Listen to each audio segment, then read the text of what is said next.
Bowling off with cricket on this Monday edition of the SportsMax Zone.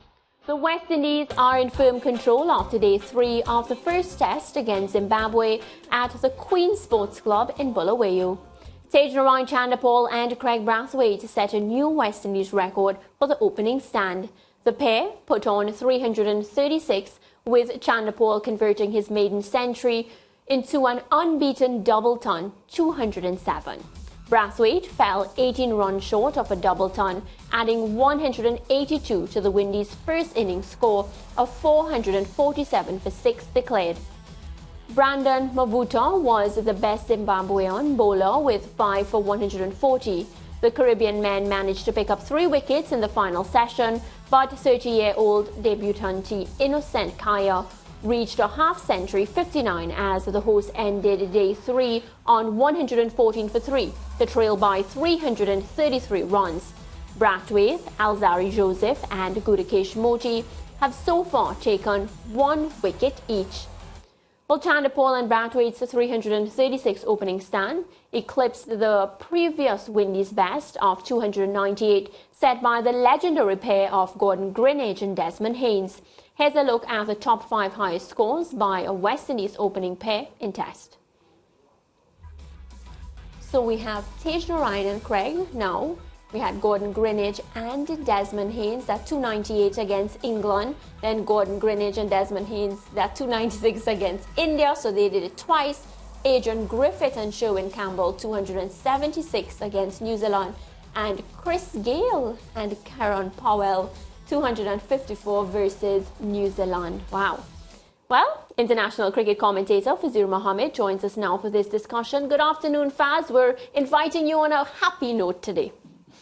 Yes, a very happy note. The West Indies are very much in control, notwithstanding all the time lost to rain. And given the inexperience of the Zimbabwean team, I had actually said, in looking ahead to the series when the squad was selected, that it would be 1-1. But given the absence of so many key Zimbabwean players and the state of the match, and looking to the next test at the same ground, you think that the West Indies should be able to take their series 2-0.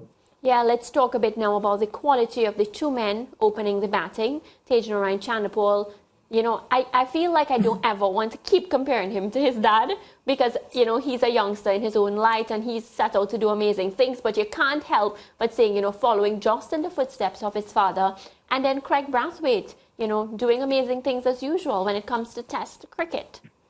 Yes, Brathwaite has had a fantastic run. He was included in the ICC's Test Team of the Year for 2022. He certainly led the way on all fronts in that format, got that valuable 100 on the 4th day of the Perth Test match in Australia, and he's taken that form with him into the new year, and really he's carried on.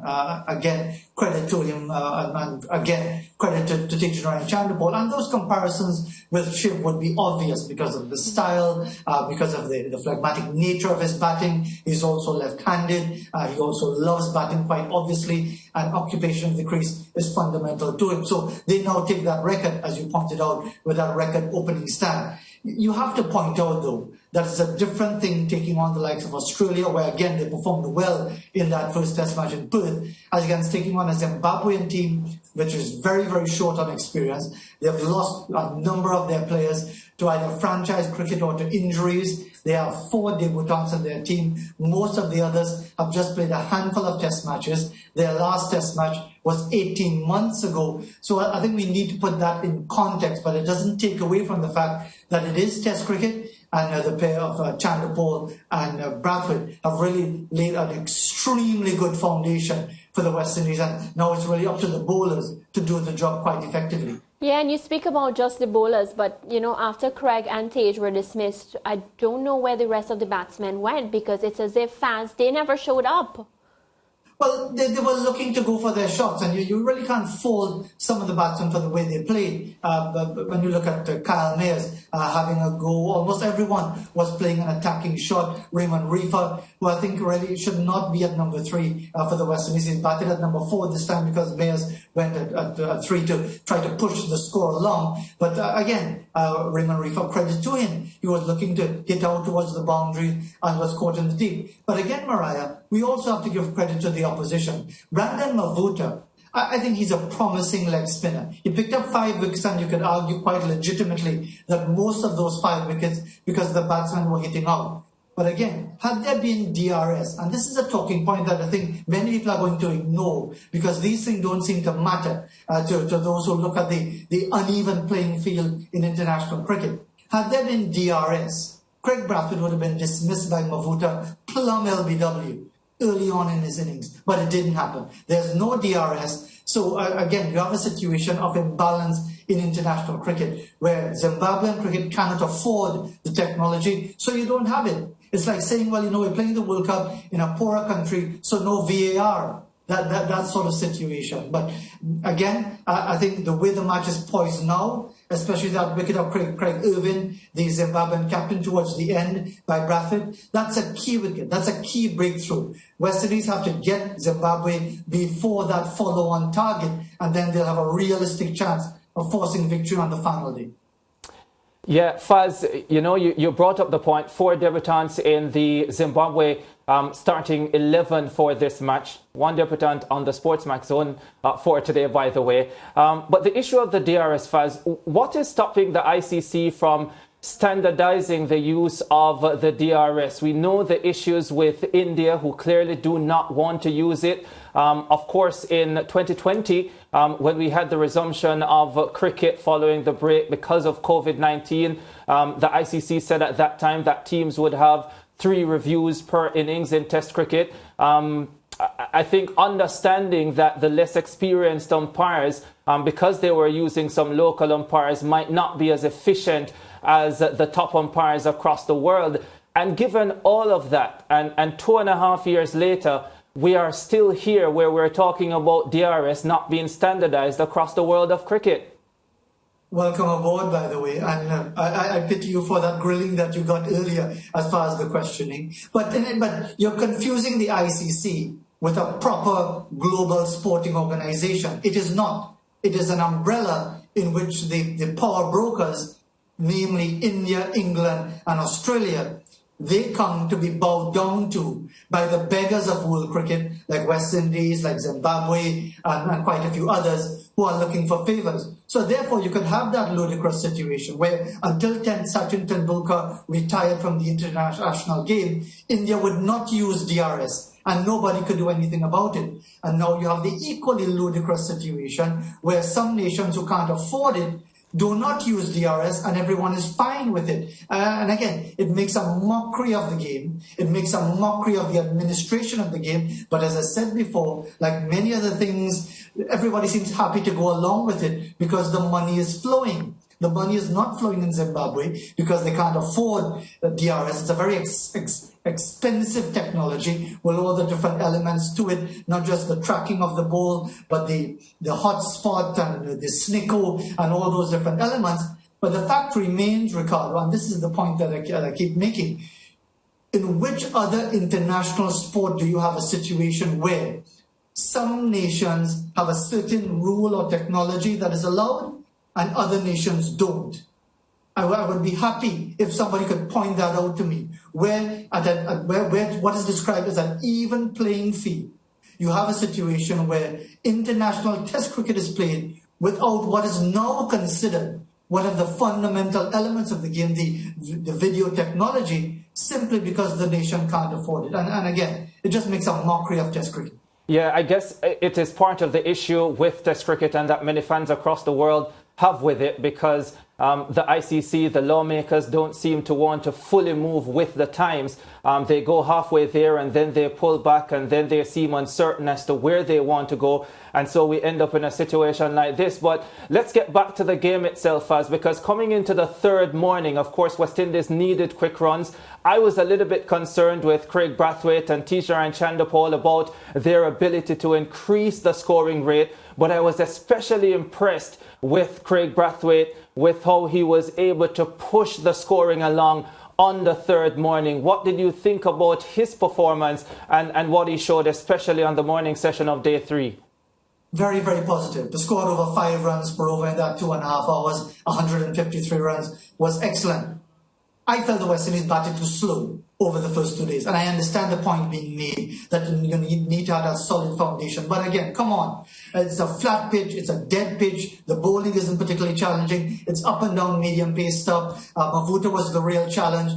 There was an opportunity to really push things on. Having said that, they did very well in that morning session. And again, Craig Brathwaite, who we've known for many years to be phlegmatic, we've seen him now become a lot more attacking. I don't know how many people remember the 2019 home series against England, where he started that opening partnership with John Campbell, who's now banned from the international game. And he got a couple of sixes and an opening stand of 50-something. And the West Indies went on to win that match by over 300 runs. It was almost like we were starting to see a different type of play to Craig Brathwaite, not hell for leather, shot a ball sort of thing, but that added element to his game. And we see that, and I would like to see him really move on from that, because someone of his caliber should not be averaging 35, 36. He should be averaging at minimum 40. And you want to see him take that forward. You want to see Chandapol move his average further forward and fill his boots at the expense of the Zimbabweans. So I thought they did well to answer your specific question in that morning session. Yeah, and just to help make the point, Faz, 4 boundaries Craig Brathwaite hit to get to 100. I think 3 more before he came into the third day, and then 11 on that third day. Just shows how much he increased the scoring rate. I thought it was really a good knock. You spoke about the quality of the Zimbabwe bowling, and I don't want to burst any bubbles here, especially on my first day, but I was looking at the Zimbabwe bowling attack. You spoke about Bavuma, and I've been thinking about my time watching Test cricket, Faz, and I actually think this is the weakest Test bowling lineup I've seen. And yes, I know the pitch is slow, it's difficult for the bowlers, but there just does not seem to be much to the Zimbabwe bowling attack. So yes, brilliant performances from the West Indies openers, but I think it has to be put into a context of the quality bowling or lack thereof that they would have faced over the 3 days that we had cricket. Absolutely correct, Ricardo. And it is not about taking away from the players' performance for the West Indies, but putting it in context. It's the same thing we did last year when we talked about the West Indies hammering Bangladesh in the Caribbean and really setting the stall out for what is likely to happen in Australia. So said, so done, although the West Indies were far more competitive than I expected in the first Test match in Perth. Same thing I'm going to say this time. Yes, the West Indies are going to dominate Zimbabwe for obvious reasons: lack of experience, lack of exposure, lack of really being treated like a Test playing nation, Zimbabwe, because again of the hierarchy of the game. But let's see what happens when the West Indies just head south of the border to South Africa to take on the likes of Anrik Nokia and all the other fast bowlers, Kagiso Rabada and company. It's going to be a very different story. So this is fine. This is good to see. This is good to see the West Indies dominating, and you want the West Indies to annihilate Zimbabwe, but not show them any mercies, because the West Indies are not going to be shown any mercies when they take on South Africa in a few weeks' time. Yeah, you're very much right about that. Some great bowling changes from the captain, Craig Brathwaite, bringing back Kemar Roach to get the first wicket, Gudakesh Moti getting the second, and then bringing himself on in the final over to get his opposite number, Craig Irving, of what turned out to be the final delivery. Incidentally, Irving was trying to shield his non-striker, his opening batsman, and he ended up getting bowled. But from this position, Faz, what are we looking at? Rain forecast as well for the 5th day. Does it look like the West Indies can pull this off and get the victory? If there's no rain, I expect the West Indies to win. I think the Zimbabweans are just too inexperienced. That wicket of Irvin, I think, was critical towards the end of the day. Credit again to the captain, who started the day well and finished well. So credit to him. I think the West Indies should go really hard at what is left of the Zimbabwe lineup, try to get those wickets, force them to follow on, and try to finish off the match as quickly as possible. It's not going to be easy because it's a slow pitch. I expect the Zimbabweans to show a bit of fight because they do have a bit of character about them. But if it doesn't rain, I expect the West Indies to win this Test match. All right, Faz, we want to thank you so much, as always, for your input, and we'll chat again soon. Take care. All right, Fazeer Mohammed, there, our international cricket commentator. Don't go anywhere, because up next, we'll be talking some regional sports.